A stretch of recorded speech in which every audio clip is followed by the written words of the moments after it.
why stability was never an accident. Stability often looks natural in hindsight, like something that simply emerged once the system matured. But in reality, it was engineered carefully, deliberately, and often under pressure. And the moment we forget that, stability begins to unravel. To understand why this still matters, we have to revisit how modern financial calm was built, not through a single breakthrough, but through a series of choices made after pain. Every safeguard, every backstop, every rule exists because something once broke. Stability is not the absence of crisis. It is the memory of it, encoded into structure. In the aftermath of repeated shocks, institutions learned a difficult lesson. Markets left entirely to themselves did not self-correct fast enough. Panic traveled faster than logic, and once confidence collapsed, recovery required outside force. So new mechanisms were introduced, not to eliminate risk, but to contain it before it spread. These mechanisms work quietly. Capital buffers absorb losses. Clearing systems reduced uncertainty. Lenders of last resort stood ready, rarely used but always present. Over time, calm returned, and with it came a dangerous illusion that stability was now automatic. But stability is not a state. It is a process.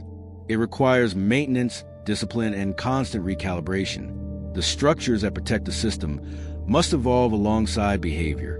When markets change faster than safeguards, protection turns into exposure. The early signs of strain appeared subtly. Institutions optimize around the rules instead of the risks. Safeguard design as brakes became targets for efficiency. What once slowed collapse was now treated as a guarantee that collapse wouldn't happen at all. The reveal was uncomfortable. Stability had become assumed rather than defended, and when stability is assumed, it stops adapting. This was not failure. It was drift, a gradual separation between the system as designed and the system as used. And that separation was growing. The story ahead is not about recklessness. It is about forgetting why protections exist in the first place. Because stability, left unattended, does not fade gently. It fails suddenly. As stability became familiar, its origins began to fade from memory. Safeguards that were once debated fiercely now sat quietly in the background, rarely questioned, and even more rarely understood. The system appeared calm, predictable, and resilient, and calm as a way of breeding confidence that feels permanent.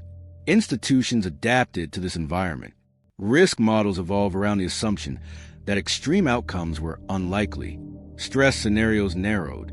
Capital requirements were treated as hurdles to optimize around rather than buffers to respect. Each adjustment made sense in isolation. Together, they shifted the system's posture from defense to efficiency.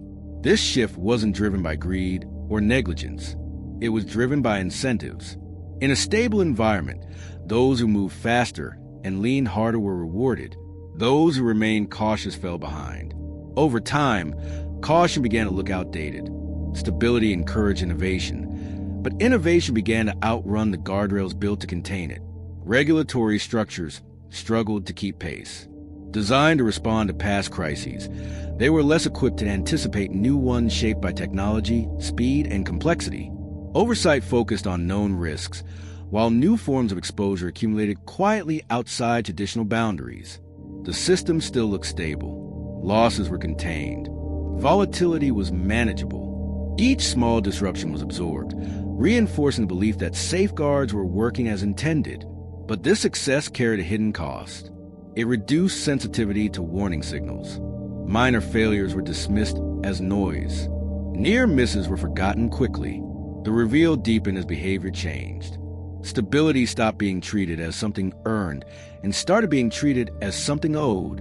And when stability becomes an entitlement, responsibility diffuses. Participants assumed someone else was watching the edges. Someone else would intervene. Someone else would absorb the shock.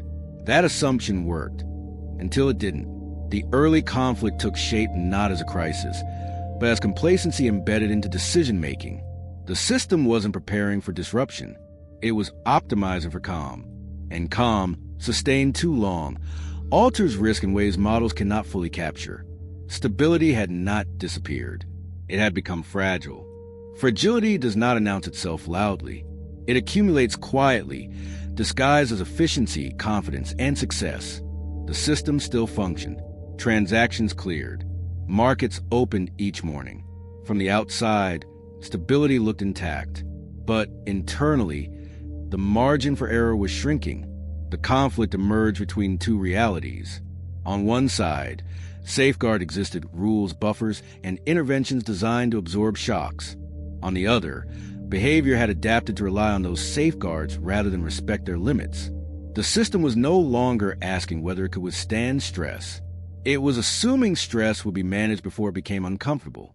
As complexity increased, accountability blurred. Risk was fragmented across institutions, markets, and products. No single participant could see the whole picture. Each trusted that the system collectively would self-balance.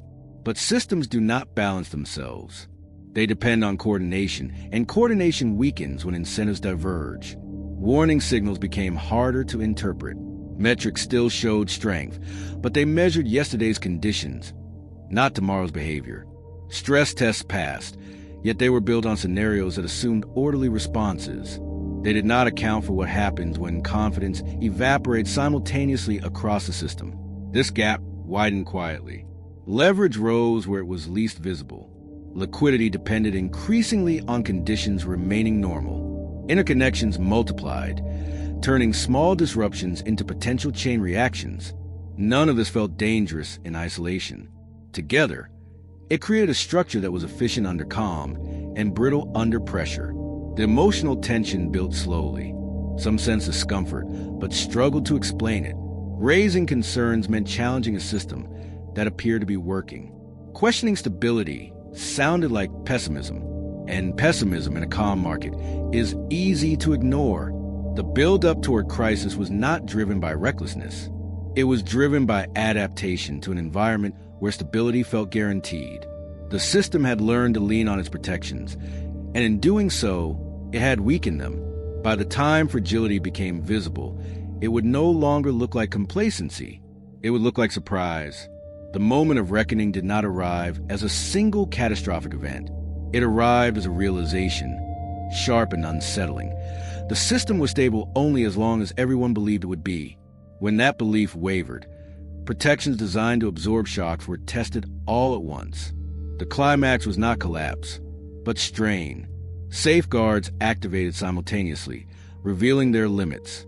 Liquidity backstop slowed panic, but could not erase it. Capital buffers absorbed losses, but did not restore confidence. The system held, but just barely, and in that narrow margin, the illusion of automatic stability disappeared. The resolution forced a reevaluation of what stability truly meant. It was no longer enough to build defenses and assume they would hold indefinitely. Stability had to be actively maintained. Incentives had to align with caution, not just performance. Safeguards had to evolve with behavior, not lag behind it. The aftermath reshaped thinking. Resilience replaced efficiency as the primary goal. Flexibility mattered more than optimization. Institutions began designing for uncertainty rather than assuming calm. The system learned that protection works only when it is respected, not exploited.